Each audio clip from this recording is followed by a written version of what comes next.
তুই গেলে না বাপ, আমি বিয়ে করবো। তোরই তো হাত খরচা করার টাকা নাই, আবার তুই কিছু বিয়ে করবো, বউকে কি খাওয়াবি? বিয়ে দিয়ে তো দেখো। তা 3 মাস কাজ করে আয়গা, দিয়ে তোর বিয়ে দেবো, হবে তো? ঠিক আছে আব্বা, তাহলে থাক, আমি কাজ চলে গেলাম। যাও বাপ, ভালো করে যাবা। হ্যাঁ বাপ। ঠিক আছে।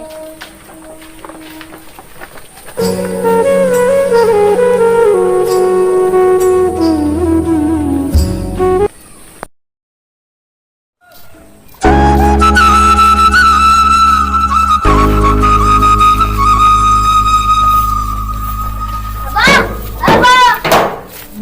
বাপ তুমি কাজ থেকে চলে এসছো বাপ? হ্যাঁ। আসো বাপ, ঘরে আসো। আব্বা, আমার বিটা দাও। আর 1 সপ্তাহ থাম বাপ, তারপর তোর বিয়েটা দেবো। বিটা 3 মাস কাজ করে হয়, তারপর বিয়ে দেবো। আর 1 সপ্তাহ থাম, তারপর তোর বিয়ে দেবো। বিয়ে দেওয়া না